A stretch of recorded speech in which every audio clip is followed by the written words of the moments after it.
रायपुर जैसे बड़े शहर के एक छोटे से कस्बे में बंसी अपनी पत्नी ममता और बेटे राहुल के साथ अपनी झुग्गी में रहता था। बंसी घर चलाने के लिए जलेबियां बनाकर बेचता था, लेकिन इस काम में उतनी कमाई नहीं थी कि उसका घर अच्छे से चल सके। फिर एक सुबह, अरे ममता, उठ जाओ, 4 बज गए। हाँ जी, बस उठ रही हूँ, बस 5 मिनट और सोने दीजिए ना।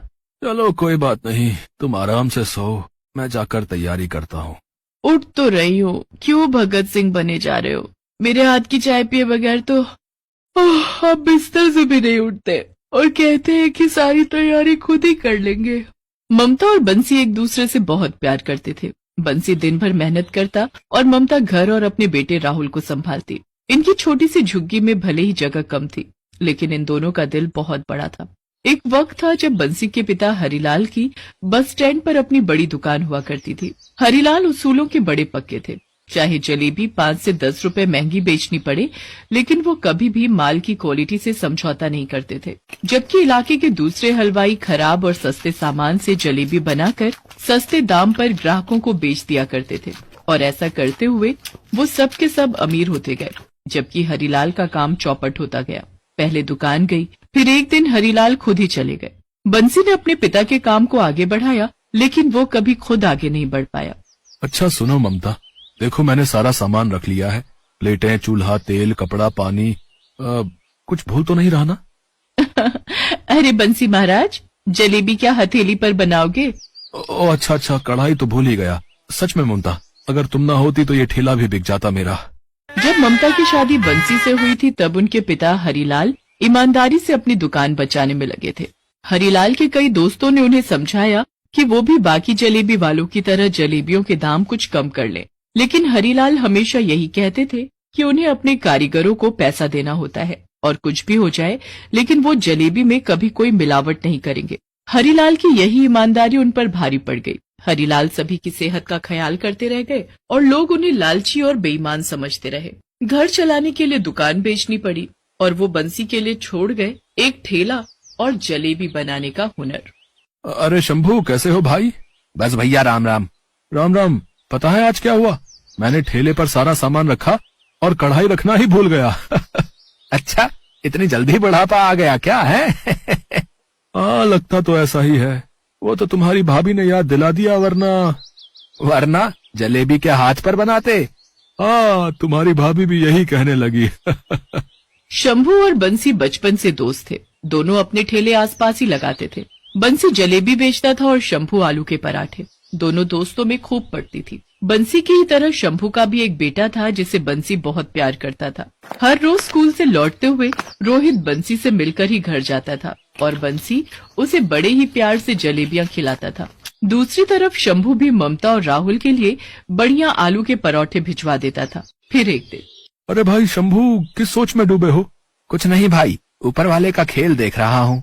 अरे पर हुआ क्या, ये तो बताओ। सामने वो शोरूम देख रहे हो? अरे यार, फिर से वही बात। कितनी बार कहा है इस तरफ ध्यान मत दिया करो भाई। नहीं भाई, इतनी भी कोशिश करूं नजरें चली ही जाती हैं उसकी तरफ। जब भी उस शोरूम को देखता हूँ बस पुराने दिन याद आ जाते हैं। यहाँ कभी तुम्हारे पिताजी की बड़ी दुकान हुआ करती थी, हर वक्त ग्राहकों की भीड़ लगी रहती थी, और मेरे पिताजी भी तो उनके पास ही मुंशी थे। सारा दिन हिसाब लगाते रहते थे और हम दोनों कितनी मस्ती करते थे। लेकिन अब सब बदल गया भैया। कुछ नहीं बदला शंभू, हम तब भी दोस्त थे और आज भी दोस्त हैं। हाँ, पहले हम लंगोटिया यार थे और अब फटी लंगोट वाले यार हैं।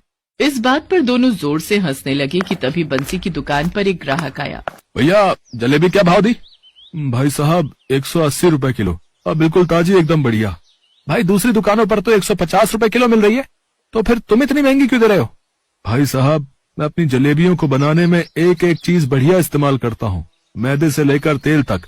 अब आप एक बार चक्कर तो देखो। लाओ जरा चखाओ फिर। स्वाद तो बढ़िया है पर महंगी बहुत है। एक काम करो, बस 20 रुपए की पैक कर दो। बंसी के साथ हमेशा यही होता था। बंसी भी अपने पिता की तरह उसूलों का पक्का था और उसका धंधा भी ऐसे ही मंदा। शंभू ने भी कई बार बंसी से कहा कि वो सस्ता तेल और मैदा इस्तेमाल कर ले बाकियों की तरह, लेकिन बंसी था तो हरिलाल का बेटा। फिर कुछ देर बाद, ताऊ जी।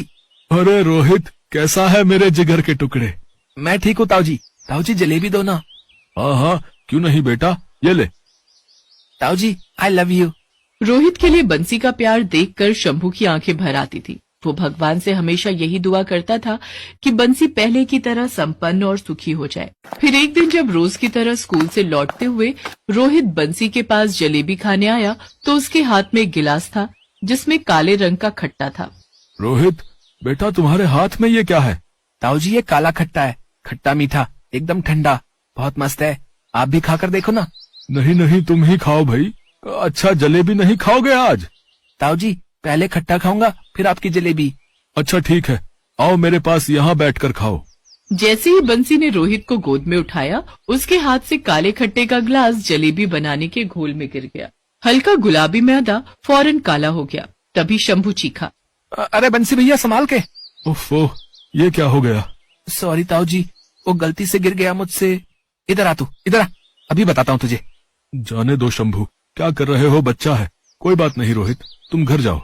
लेकिन भैया ये तो सारा का सारा घोल ही खराब हो गया। तो क्या हो गया बंसी? तुम तो ऐसे चिंता कर रहे हो जैसे सारे लोग मेरे ही ठेले पर टूट पड़ने वाले हैं। पर भैया नुकसान तो हो गया ना। ताऊ जी मुझे माफ कर दो। नहीं बेटा, चुप हो जाओ, तुम्हारी कोई गलती नहीं। आओ तुम मेरे पास बैठो। बंसी ने रोहित को तो माफ कर दिया, लेकिन उसकी समझ में ये नहीं आ रहा था कि अब वो करे क्या। वो पूरे घोल को फेंकने के बारे में सोच ही रहा था कि तभी रोहित ने उससे कहा, ताऊ जी एक बात बोलूं? चुप रह तू, वरना अभी यही मार खाएगा। शंभू तुम चुप रहो। हाँ रोहित बोलो बेटा। ताऊ जी अगर आप इसी घोल से जलेबी बनाओगे तो मस्त काले रंग की खट्टी मीठी जलेबी बनेगी। मुझे लगता है उनका स्वाद बहुत ही अच्छा होगा। रोहित की बात सुनकर शंभू को गुस्सा आ गया और वो चीखते हुए बोला, ओए तू भाग यहाँ से, वरना अभी मार मार कर तेरा पराठा बना दूंगा। रोहित मार के डर से वहाँ से भाग गया। लेकिन बंसी अब भी रोहित की कही बात के बारे में ही सोच रहा था। क्या सोच रहे हो भैया? वैसे रोहित ने अच्छा आइडिया दिया है, ऐसा करके देखें क्या? ओहो भैया, आप भी कहाँ उस बुद्धू की बातों में आ रहे हैं। जलेबियां भी कभी काली होती हैं क्या? इस घोल को वैसे भी फेंकना ही है, तो क्यों ना एक बार कोशिश करके देख ही ली जाए। इतना कहकर बंसी ने उसी काले घोल से जलेबियां बनाई। जब जलेबियां बन गईं तो वो बिल्कुल अलग दिख रही थी क्योंकि उनका रंग काला था। बंसी ने एक प्लेट में वो जलेबियां रखकर शंभू को दी और कहा, अब लो भाई, जरा चक्कर तो बताओ। भैया आइडिया तो सही दे गया लड़का, सच में कमाल हो गया।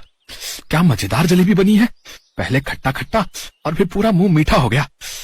लो लो ना, तुम भी खा के देखो। शंभू के कहने पर बंसी ने जलेबी चखी और उसकी आंख में आंसू आ गए। वाकई उन काली जलेबियों का स्वाद बहुत अलग और बढ़िया था। तभी एक ग्राहक बंसी के ठेले पर आया। अरे ये जलेबी जल गई है क्या? जली नहीं है भैया, जलेबी स्पेशल है, काली जलेबी रायपुर वाली। अच्छा तो लाओ चखाओ तो जरा। ये लीजिए। अरे बाप रे, गर्दा उड़ा दिए रे दद्दा, कसम से ऐसी अनोखी जलेबी पहले कभी नहीं खाई। क्या हिसाब दी वैसे? 180 रुपए किलो। अच्छा तो भैया जितनी बना सको उतनी बना कर दे दो। घर पर दिल्ली से मेहमान आए हैं, रायपुर की स्पेशल काली जलेबी खाएंगे तो हमेशा याद रखेंगे। ग्राहक की बात सुनकर शंभू और बंसी के चेहरे पर मुस्कान आ गई। दोनों ने मिलकर ढेर सारी जलेबियां बनाई। धीरे धीरे बंसी की ये अनोखी काली जलेबियां दूर दूर तक मशहूर हो गईं और मिठाई के तौर पर लोगों की पहली पसंद भी बन गई। लेकिन फिर भी बंसी ने अपनी जलेबियों के दाम नहीं बढ़ाए, क्योंकि भले ही अब उसका धंधा बढ़िया चल रहा था, लेकिन था तो वो अब भी अपने उसूलों का पक्का ही।